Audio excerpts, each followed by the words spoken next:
Good day everyone. In this video presentation, we will discuss understanding venture capital, a type of funding that helps startups grow through investment and partnership rather than loans. This discussion will help you understand how venture capital supports innovation and business growth. Let's get started. Okay, class, this slide introduces us to venture capital or VC. So in the left side, there's are the definition. So you can read it I can explain it. So we can communicate in Tagalog so I can explain it very well nang inyong maintindihan. Okay, dito sa left side, so ipiintindihin natin, ang venture capital ay isang uri ng funding o puhunan na ibinibigay sa startups at small businesses na may high growth potential. Ibig sabihin, malaki ang chance na lumaki ang negosyo. Pero bago pa lang sila, kaya wala pa silang access sa bangko o traditional loans.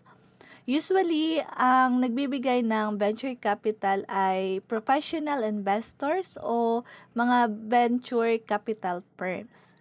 Handa silang mag-take ng big risk ngayon dahil naniniwala silang malaki ang balik sa future. So, ito ay risky pero may malaking reward. So, dito naman sa ating middle image, ito yung partnership. Makikita natin dito ang handshake. No? Nakita nyo ba yan? So, this symbolizes partnership. So, sa venture capital, ang investor ay entrepreneur, ay magka-partner. Hindi lang basta pera ang ibinibigay, kasama ang tiwala at support. Yan naman ang pagkakaiba, no? Dito naman yun sa partnership. Dito naman sa ating right side, the difference from bank loans. So, unlike bank loans, hindi kailangan ng collateral sa venture capital. Hindi ka hinihingan ng lupa, bahay o sasakyan. Instead, ang kapalit ng investor ay ownership o shares ng company. Ibig sabihin, kapag lumago ang negosyo, pareho silang kikita. So, this is very important? Dahil dito, mas mabilis lumaki ang startups. Bukod sa pera, may financial support, may strategic advice, mayroong mentorship at business connection.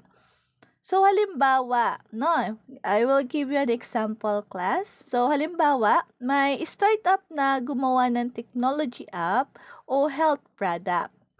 Magandang idea, no? Magandang ideya, pero kulang sa puhunan. Okay, so andito naman, no, imagine, pumasok ang isang venture capitalist.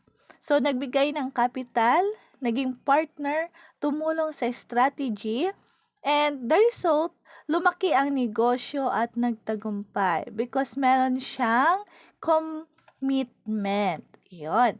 So, class, ang venture capital ay hindi lang tungkol sa pera, kundi tungkol sa paniniwala sa ideya at pagtulong sa paglago ng negosyo. Okay, class, may mga negosyo ba kayong alam na nagsimula lang sa maliit na ideya pero ngayon sobrang laki na? Halimbawa, online shops, delivery apps, o tech startups.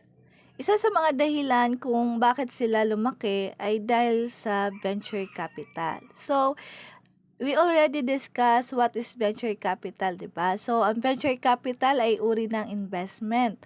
Ibig sabihin, may mga investors na nagbibigay ng pera sa startup business kapalit ng ownership or shares. So, example nga, sabi ko, may startup na gumagawa ng study app para sa students, wala pa silang malaking puhunan, pumasok ang investor at nagbigay ng 5 million para mapalago ang app. Kapalit nito, may bahagi na siya sa negosyo. So, let's discuss the main stages of venture capital. Sourcing deals. So, sa sourcing deals, dito nagsisimula ang lahat. Ang mga venture capitalists ay naghahanap ng startup na may potential. So, example, May grupo ng college students na gumawa ng food delivery app sa probinsya, no? Dito sa province natin. So, napansin sila ng isang business pitch competition. Doon sila nakilala ng mga investors. So, meaning, hinahanap ng investors ang mga negosyong pwedeng lumaki sa future, lalo na yung mga merong potential talaga na mapapakinabangan sa market. So, number two, due diligence. So, dito sa number two, hindi agad nagbibigay ng pera ang investors. Sinisigurado muna nila kung okay at legit ang negosyo. Tinitignan nila kung totoo ba ang ideya, may customers ba, marunong ba ang owners mag-manage ng negosyo. So, example, chinecheck ng investor kung kumikita talaga ang app at kung may plano itong lumaki. No, so dapat napaka-wide ng iyong purpose or yung vision mo para sa gagawin mong product or apps, no? So ganun po 'yon. Okay, number three, funding agreement. Kapag pasado na ang startup, doon na gagawin ang kasunduan. So example, si investor, mag-i-invest ako ng 5 million pero gusto ko 20% ownership ng business. So yun yung madalas na sasabihin ng ng investor, no? Pag nagustuhan ang product. So si startup naman, siyempre mag-a-agree dahil kung kulang naman yung kanyang money para ma-provide yung funding sa kanyang apps or business na gagawin. So, lahat ng ito ay nilalagay sa legal agreement, no? Dapat legal agreement po talaga, meaning may malinaw na usapan kung magkano ang pera at ilang porsyento ng negosyo ang kapalit. So, ganun po yun. Then, number four, growth and mentorship. Hindi lang pera ang binibigay ng venture capitalist, tinutulungan din nila ang negosyo para lumaki at gumaling, no? Example, tinuruan ng startup kung paano mag-market. Yeah, kung magaling ka lang sa paggawa ng apps but hindi ka masyado magaling sa pag-market, they will help you, no? Ipinapakilala sa suppliers at partnership. Wow! So, yun yung kinagandahan nito, no, ng venture capital. They will help you talaga and they will guide you. Okay, third, nagbibigay sila ng advice sa pagpapalawak ng negosyo. Yun. Sa pagpapalawak ng negosyo, napakalaga po talaga na merong mentorship. So, meaning, para silang business coach ng startup. So, yun yung pagkakaiba po ng traditional na pag-loan sa bank at yung venture capitalist, no? Okay, number 5, exit strategy. So, dito, dumating ang panahon na kikita ang investor. So, dito na, no? Example, binili ng malaking kumpanya ang startup. Okay. O kaya ang ibig sabihin, naging public company na, no? Dito, binabawi ng investor ang puhunan at tubo niya. So, dahil naging maganda na, successful yung business, pwede po yan bilhin, no? Pwedeng bilhin yan ng isang malaking kumpanya para sa mas malaki pang kita. Okay, so dito, ito na yung paraan ng investor para kumita sa investment niya. Okay? So, sa madaling salita, ang venture capital ay tumutulong sa startups na magsimula, lumago, at maging matagumpay. At sa kapalit nito, kumikita rin ang investors. Okay, class, ang venture capital hindi basta binibigay ng isang bagsakan. Hinahati ito sa iba't ibang stages, depende kung gaano nakalaki at ka-develop ang startup. So, bakit ba merong stage? No? Have you ever asked that question? So, ito yung dahilan para mabawasan ang risk ng investor at siguro na ginagamit ng tama ang pera sa bawat level ng paglago ng negosyo. Okay, so dito sa venture capital funding stages, no? So we will discuss the first stage, no? Yung seed, number 1, seed stage. Ito ang pinakaunang stage ng funding. Dito pa lang tinitest kung may future ba ang ideya. Ginagamit ang pera para sa testing ng idea, market research, paggawa ng prototype. So, example, may grupo ng student na may ideya ng online review app para sa teachers. Wala pa silang actual users, ideya pa lang. Binibigyan sila ng maliit na funding para gumawa ng sample app at ititest sa users. So, meaning, ideya pa lang, sinusubukan kung gagana. So, ganun po din yung mga step, no? Para bago ma-approve ng venture capitalist. So, number 2, Series A. Okay, kapag napatunayan na gumagana ang ideya, papasok na sa Series A. Ito naman yung ginagamit ang pera para ayusin at buuin ang product. Mag-hire ng key employees, palaguin ang customer base.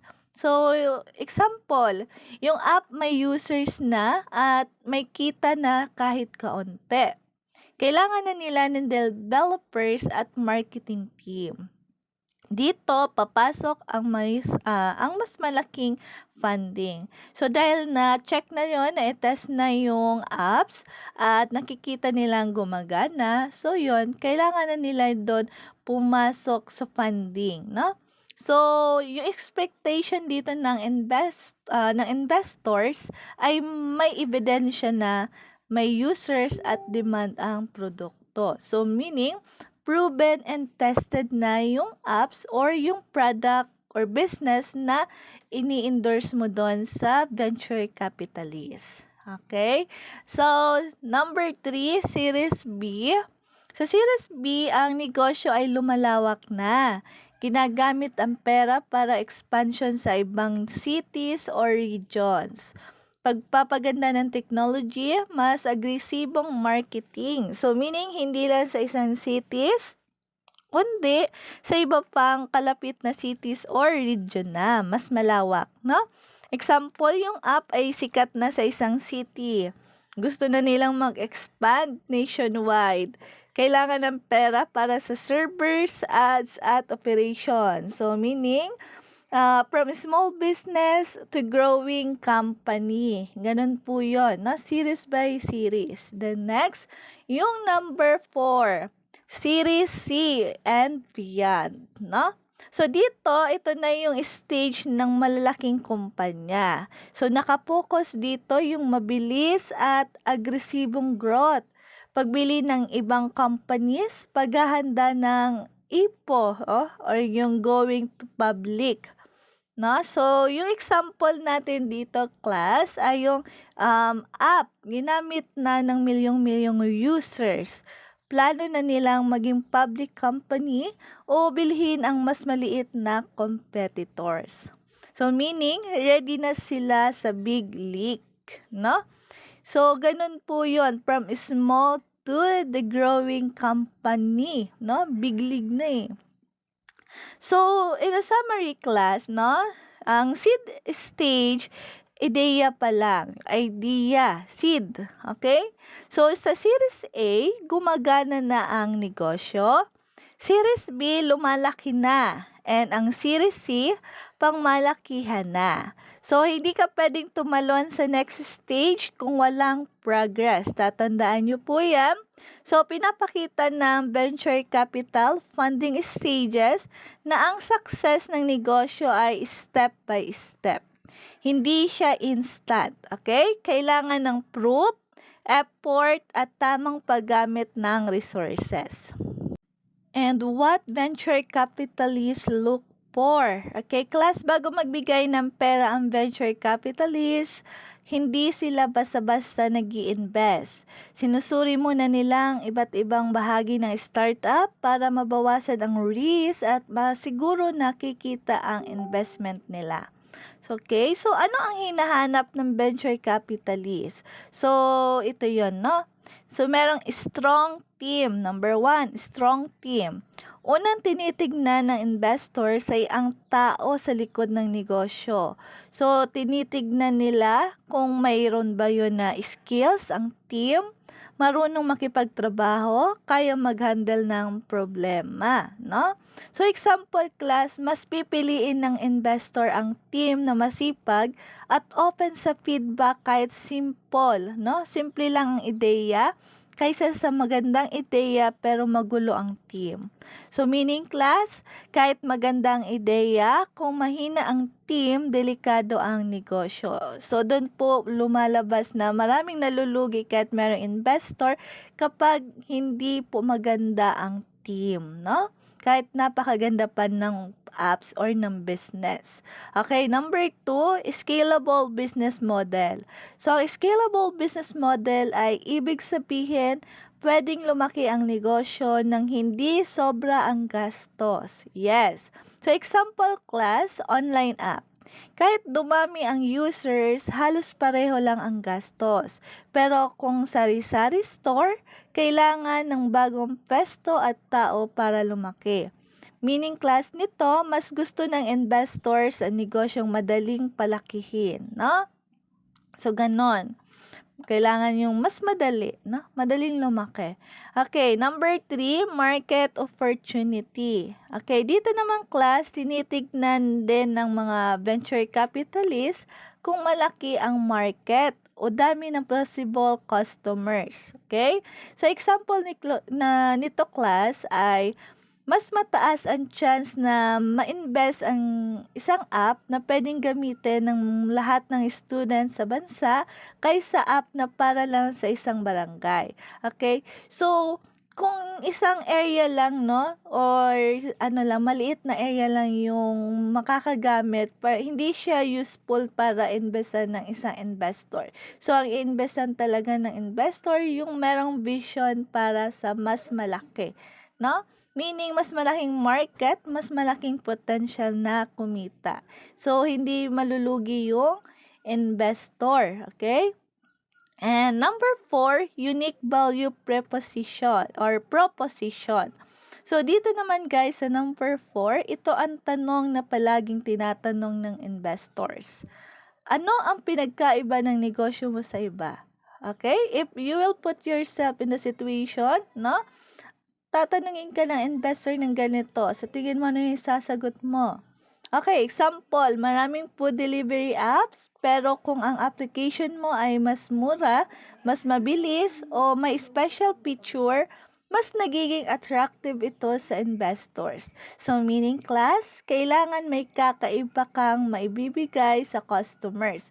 So, yes, maraming competitors, but kailangan yung product mo ay kakaiba. Meron siyang unique value to give sa isang or sa maraming customers. Okay? So, the simple summary for this lecture or to this slide, ang hinahanap ng venture capitalist ay tamang team. Negosyong pwedeng lumaki, malaking market, may kakaibang ideya o solusyon, no? Hindi lang ideya ang binibili nila, buong negosyo at potential nito. Okay? Kaya kung may bala kang mag-start ng negosyo sa future, tandaan mo, hindi lang magandang ideya ang kailangan, kundi maayos na plano, tamang tao, at malinaw na direksyon. Okay, class? Remind that always. Okay, in this slide, we will discuss about the benefits and the risks of venture capital. First, the benefits of venture capital. Okay, class, dito, large amount of funding, no? Startup receive a big amount of capital to support growth, no? Malaking tulong ito lalo na sa nagsisimula pa lang ng negosyo. And no immediate repayment. Unlike loans, walang interest na binabayaran buwan-buwan, and business guidance and support. So, investors often provide mentoring, experience, and connection. So, hindi lang pera yung binibigay nila, kundi yung kaalaman din. Okay? And faster business growth. So, with enough capital, mas mabilis lumaki ang negosyo. That is the benefits of venture capital. While the risk of venture capital, ito naman, no? Nagkakaroon po ng loss of full control. So, founders must share decision with investors. Hindi na ikaw lang ang boss, no? So, dito, meron na kayong partnership.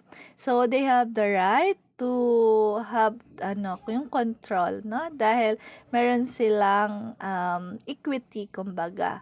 They have the ownership, okay? So, high expectations from investors. So, the investors expect fast growth and high profits. So, meron tong pressure na mag-perform, okay? So, dahil ikaw yung gagawa, ikaw yung may business, and syempre, andun yung pressure na dapat maging successful yung business mo or yung product. Okay, and meron din po itong stress and pressure. So, the need to succeed quickly can be stressful for entrepreneurs. Dahil hindi lang ikaw, no? Andun yung partnership mo na nag-risk ng money, higher risk to your potential talent or skills. So, kailangan yung vision mo is maging successful yung business. And another, the possible conflicts, no? Minsan, magkaiba ang vision ng investor at ng business owner. So, doon po talaga nagkakaroon ng madalas na conflict dahil sometimes yung owner ay ayaw naman makinig sa investors. Yung investors, they give you advice, mentorship, but yun nga, hindi sila nagkakasundo. Okay, and to this slide, no, the hand placing the black represents investors supporting the business. So the black show that balance is important.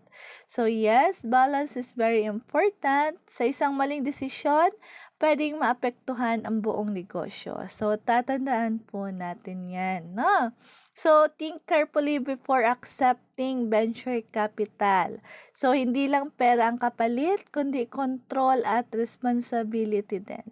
So, yun yung ating key takeaway para sa slide na to, yung benefits and risks of the venture capital, no? So, venture capital can help a business grow faster, but it also involves risks. And class, the challenges in venture capital, no? So, although venture capital is a major driver of innovation and growth, hindi ibig sabihin na madali ang proseso. Okay, both investors and startup founders face many challenges. So, una, mataas ang risk. Maraming startups ang hindi agad nagtatagumpay. Yes? Okay, pangalawa, mabilis magbago ang market at technology. Kaya kailangan laging mag-adapt ng negosyo, no? Kung ano yung bago, you need to adapt. Okay? One of the biggest challenges is the imbalance between expectation and reality. Okay? So, ito talaga yung imbalance between expectation and reality. Kadalasan, gusto ng venture capitalist na mabilis at malaki ang growth. Pero sa totoong buhay, kailangan ng oras ang karamihan ng startups para maging stable. Okay? And another challenge is unequal access to venture capital. Hindi lahat ng industry o lugar ay may parehong pagkakataon na makakuha ng funding. For investors naman, mahirap ding pumili. Maraming startups ang may similar ideas, kaya challenge ang hanapin kung alin talaga ang may malaking potential. Ayun. So, that's why understanding risk and building long-term relationships between investors and founders is very important in the venture capital ecosystem. Okay, so in the next slide, no, yung ating conclusion. So, sa conclusion, no, to conclude, venture capital plays a vital role in shaping the startup ecosystem and driving innovation. So, by providing capital and strategic support, venture capitalists help startups grow faster and reach a wider market. Pero kasama ng opportunities ang challenges, such as growth, pressure, loss of control, and risk of failure. Kaya mahalaga para sa founders na maunawaan ng mabuti kung paano gumagana ang venture capital bago pumasok sa isang partnership. When done right, the relationship between a startup and a venture capitalist can become a strong partnership and a catalyst for a long-term success. Okay, class? Okay, class, ang venture capital is not just about money. It's about risk, responsibility, and smart decision making. Okay?